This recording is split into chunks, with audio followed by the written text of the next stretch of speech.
Welcome to Let's Play Rule the Waves 2 as France, starting in 1920. It's now the beginning of 1922, and we've just had an excellent battle, somewhat poorly recorded by me. I've spent the last couple of days sorting that out. I now have a new control panel from an old tablet found in a cupboard with a cracked screen using an excellent piece of software called Touch Portal. So cross fingers, it now has idiot-proof buttons to stop me taking the recording at the wrong zoom level and forgetting to unpause during the interesting bits. Idiot-proof. Let's have a look at some of the conclusions I came to as I discussed things in the excellent comments that we had after the battle. So it was really about heavy weather. During the battle, speed was limited to 22 knots, and it occurred to me that a helpful way of thinking about this is that it's a bit like entering difficult terrain if you were in a land battle. So in a land battle, you'd never think to send your armoured divisions off into a swamp or up a mountain or into thick forest unless you could possibly avoid it. And likewise, bad weather in a naval battle changes the relative combat advantages of different types of unit. In particular, battle cruisers had their speed advantage removed, which meant they became effectively weak, slow battleships.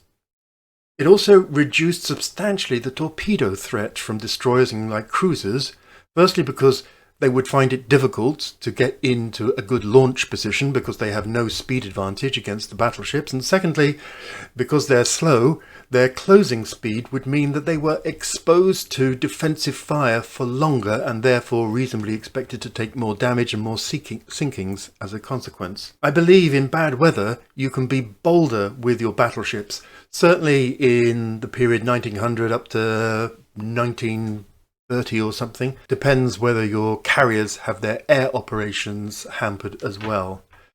It means that you can't easily be outflanked by battleships, and you can't easily be torpedoed by light forces. So when you start a new battle and you notice that there's bad weather, don't go, ugh, go, and have a little think about what that might mean. Here we are. Let's just zoom in. One of the things that happened in the previous turn was we reached the technology to build proper CVLs, and in the comments it was asked, well, what would that look like? Currently I'm building a revised Convoy class. It's got another 18 months to go, and it's going to give me 20 planes. If I build a ship from the ground up, here we have the Dixmude class that I've just developed, 13,300. It comes with the full 38 planes that you're allowed, and it's going to take 21 months to build, so only 3 months more. So I may have wasted some money on the Convoy, a little bit of a theme for this Let's Play, but I think actually building this is going to be more cost effective in the long run with a third more planes than the converted Convoy. I'm going to say yes to this. I'm overgunned. Well, never mind. And it's going to take 2 months to build. Well, our monthly balance is there, 1,000 in the minus. So I'm just going to scrap this. I don't think I can't go back to the original. So farewell, Convoy. You would have been interesting. Scrap it for 32. 32? Wow. Oh well. Lesson learned. Another great lesson from this game. So here we are, January, 3 months into the war. Italy are in trouble. Let's see what the next turn brings us. A convoy attack. I do like convoy attacks. The ability to separate out the screening forces and then get in amongst the convoy and run amok is, for me at least, always very satisfying. So let's accept that and go to the full screen. Let me just adjust my position. There, now my big face isn't interrupting the information down here and here. So we have no capital ships. So I'm going to put everyone's name on. We have Amiral Cecil and Pascal. 5 6-inch guns, a few 3-inch, 6 torpedoes above water, 3 either side, and a light fitting. I'm not liking the deployment here, but I can't move, so I assume there's a turn in progress. Let's zoom out, see where the hell we are. So, southeast of Malta, and about to come off to a convoy. Before we start, a couple of things to notice. First of all, looking in the order of battle, I can see that France has a support force. A light cruiser division, a destroyer division, and a second light cruiser division. This is the destroyer force 15, which has 2 destroyers, one here and one there. So they effectively is screening, although you could say scouting. And then down here, we have the 14th light cruiser division with the Chateau Renault. I believe that the 16th is also there, because if I center on the map, it kind of centers on that, but they might appear somewhere else. Let's go back to my force and center that back on the map. So with the Amiral Cecil turning westwards, hopefully we will combine with this support force and be able to exploit it a little bit. Advance things on until we identify something, and here we go. So just your average battleship, battlecruiser, 2 heavy cruisers and a transport. Maybe. Or maybe it's just a bunch of misidentified transports. I'm going to go for the latter. I'm going to increase speed to 20 knots. I'm going to zoom in on my destroyer force and tell them to stop screening, of which they're doing quite a bad job, and go into support and change their formation from screen to line ahead.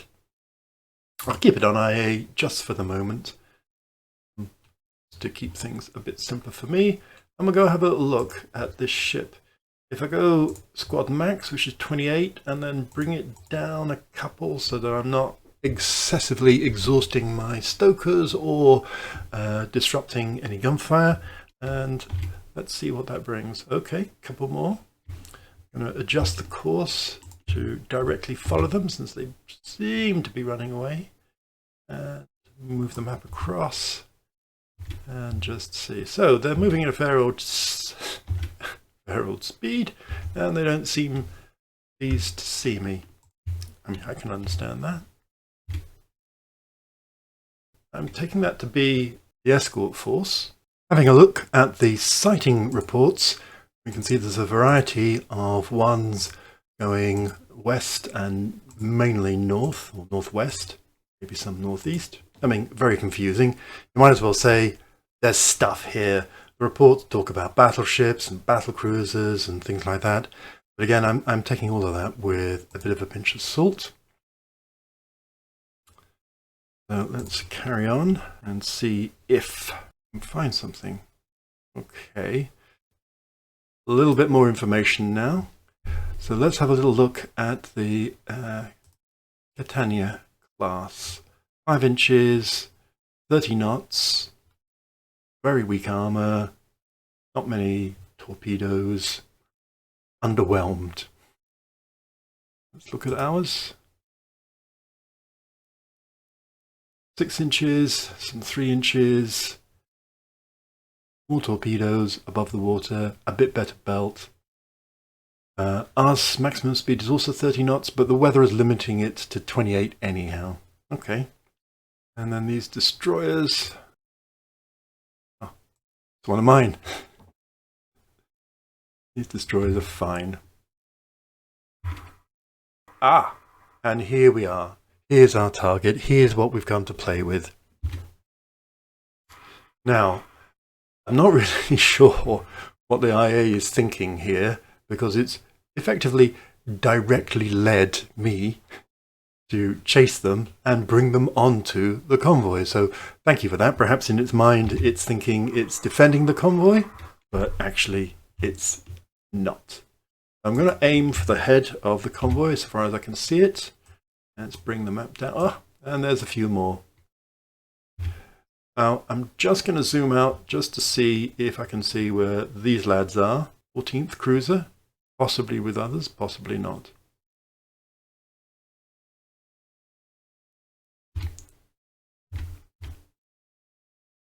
Well, these destroyers seem to be being helpful. French escort seems to be running through and just going all over the place, really. So far as I can tell, the Italian escort is running down in this direction, which is pretty handy for us, because I've got the Chateau René coming up this way, and it gives me license to take this force, my main force, and go up that way, possibly taking my destroyers this way, so that the destroyers and my support group pay attention to the Italian escort, and my two cruisers make merry with their escorts. That at least is the plan. Let's put these onto my control, and they're already at 34 knots, so that's good. And I will turn my cruisers northwards. See how all of this plays out. So the Italians are starting to turn back and are tracking my cruisers, whilst turn my destroyers to open up their broadsides, just to see if I can't interest anybody in a little bit of torpedo firing. Out of arc, so I'll be now low. Okay, we are a little bit distant at the moment, but you know, the central aim is good and the range is narrowing. Let's put my cruisers more squarely to attack the convoy. Some of my destroyers already got excited and have launched, so off you go, lads. And there's another lot. Excellent. Now, something to watch is there is an Italian light cruiser sneaking around up here. It's old school, 22 knots and 4-inch guns, but you know, still, it's actually passably protected. The Carabini has taken 2 hits and a turret top hit which didn't penetrate. Let me just check on here. It's 45 damage. Probably want to get rid of its remaining torpedoes and then let it off. Shoot at anybody. I don't want to be shooting at destroyers.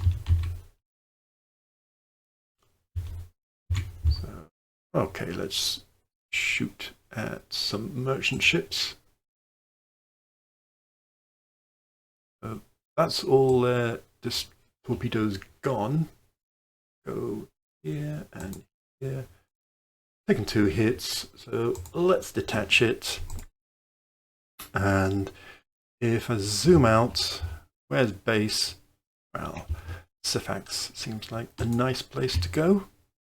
So zoom back in, take it off, AI control. I do wish, as part of detaching, it just took you off AI control. Bring its speed down to cruise or something like that. And on we go. Not seeing any more actual hits. Catapult is also suffering a bit, and there go its torpedoes. It's going to increase speed for the cruisers a little bit. So I have to say the tactics not working quite as well as I had hoped. The Carabini seems to have ignored my order, or perhaps I forgot to give it. Actually, I probably gave it whilst it was still under AI control, so that's my fault. Sorry about that, boy. Zoom out a little bit, and there's some destroyers there, and there's the Chateau Renault, which is nice, but seems to be on their own. I'm just going to see if I can see where these two are. Come on, boys. Would have sent it there, but I have to take that on trust that that's where they really, really are. The centering thing is useful, but imprecise. Here we have a classic convoy melee. I mean, who doesn't like a good melee? All you have to do is quietly drive through the whole thing and make sure that you're not taking too much damage. Turn this to the south now. This is a case where all the titles can get a little bit confusing, so I'm just going to go to type, and that clears that up quite a bit. We've got some Italian destroyers and cruisers there, so we probably want to be mindful of that. But I'm just going to turn my cruisers towards the weak Italian cruiser, and my destroyers are going to go that way and see what they do to these Italian cruisers. I imagine they will force them to turn, even though already quite a few torpedoes have gone. Oh no. The Italians, to their credit, are carrying on. Whoops! I appear to have sent my cruisers into the battle. Slight mistake there. Oopsie. Let's bring these destroyers round. Seem to have suffered quite a lot. I might want to turn them and then disengage them. So I'm going to say I may have been a bit gung-ho. Amiral has taken, both of its rear turrets have been destroyed, 10 medium hits. Hit chance of 7.8 is a pretty good hit chance, and hit chance of 8% for the Pascal. That's all good. So certainly should expect to have a bit more hitting. And there goes one of my destroyers. The Harpoon seems to be a dead duck, and whilst we're at it, probably need to carry on escaping. So possibly not my best convoy battle, I'm going to say. Objective, sink 6 transports. Well, hopefully we can manage that by concentrating down here.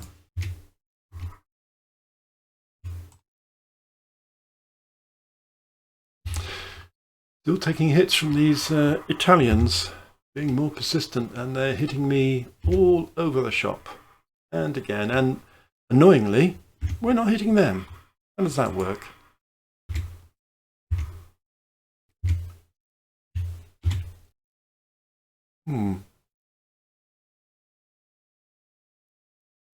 Turning about in an effort to put off the Italians. I'm going to bring down speed to 28. And bring down speed to 0, apparently. A bit more searching has located that this is the Light Cruiser Division 16. One of them, the other one is miles down here, and that's the Light Cruiser Division 14, the Chateau Renault. So they're around, but they're not super helping at the moment. I'm going to turn my cruisers up to the north. I'm sort of ignoring the Italian cruisers, actually. Just seeing that he seems to be going very slowly. Yes, so perhaps I'm not ignoring it. I'm going to bring the speed down to 20 because the Amiral Cecile is suffering a bit. This isn't going to make it. And the rest, I'm going to bring them back up and concentrate with the light cruisers. There's an Italian cruiser here. There's an Italian heavily damaged cruiser here. Another Italian cruiser here. My knocked about destroyers. I'm not liking the amount of damage Cecile has taken. I think it's time actually to just look for a nice disengagement path. So for the destroyers, I'm going to send them down that way, and the one that probably isn't going to make it down that way too. And then for the light cruisers, I'm just going to lean towards this one, but try and avoid that one and that one because I seem to be sandwiched at the moment. Let's look at the damage in terms of any flooding. So no, 14 hits and 22 hits. It certainly has flotation damage. I don't want to push them too much because otherwise, we may well see a bit of rupturing. But I've had enough. Now, here are my supporting, allegedly, cruisers, and they're coming back this way. So that's good news. So the Cecile takes more. See, it's not flooding, and yet the amount of flooding damage has increased. Bring down the speed a little bit more. See if these two can attract some Italian attention, as in, go away, leave me alone.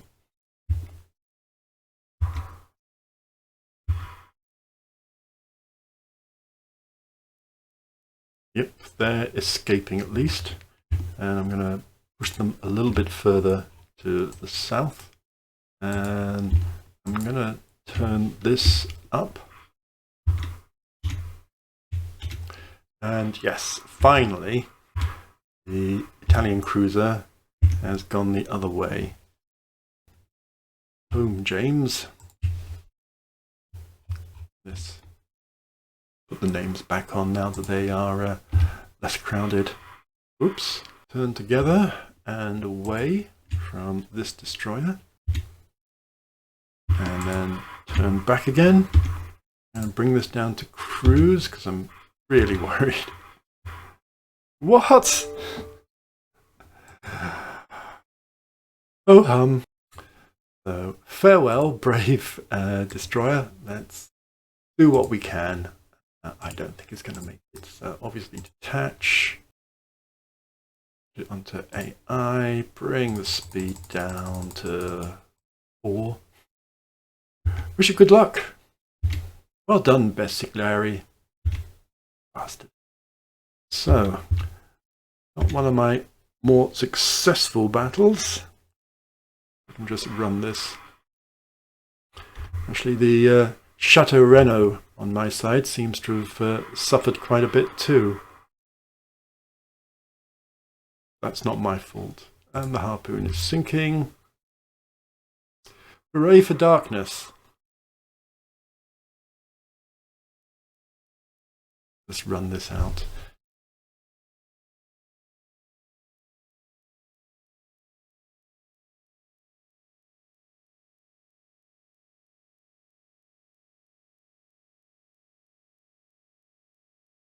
Alright, what is the damage? Of course retiring, we get hit by an enemy submarine. I have my submarines on fleet support, and so far they've done bugger and all. So let's see. Oh dear. We have sunk 2 light cruisers and 2 destroyers and 4 transports. And they have sunk 2 light cruisers and 2 destroyers. But not all of them were mine. Let's have a look at the ship details. Who suffered here? I'm going to zoom in. So it turns out this is not my fault. The Lavoisier here has been sunk. That was not under my control. And the Chateau Renault was also sunk. Not under my control.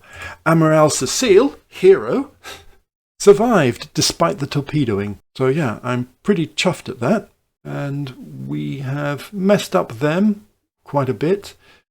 Quite a lot of damage on either side, really. 30,000 to 25,000, so they do get away with it. That's fair enough. As I say, not my best battle, but then it's difficult when you don't have command of all your forces. So let's leave here and go back. Marginal victory. Yeah, I'm going to call that marginal. Battle of Malta. That's a bit generous. First Battle of Malta. The enemy has sounded us about negotiated peace, with us gaining disputed border areas and some of their colonies. Well, I mean, let's face it, after 3 months of war, that's a pretty good deal. Remember, my constant mantra, if you are in a long war, you are simply feeding your other rivals who aren't involved in the war with lush extra funds at no maintenance cost, or just peacetime maintenance cost, because they get a great big hike in their war economies just as much as you do. Running a long war is actually quite a bad idea. I'm going to say these terms sound like a good basis for peace negotiations. Yeah, if I get something out of this, then that would be great.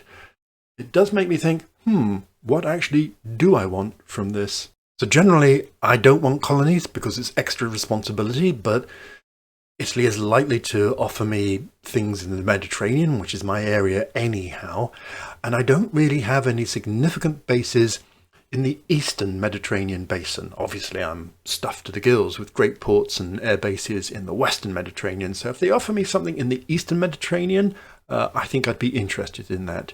If they offer me something outside Europe, I don't think so. Peace and victory. I mean, that's a great headline. I'll go for that. Gaining large territories and considerable war reparations. How considerable is considerable? 4. Okay. So I can't have Sardinia, but I could have Rhodes. That's fine. Or I could have Dalmatia in the Adriatic, which they must have borrowed off Austro-Hungary. Let me have a think. Okay, so the choice is Libya. No, because that's just an extension of my North African empire. Rhodes, possibly, nice and cheap, and then I get the rest in war reparations. Sardinia is too rich.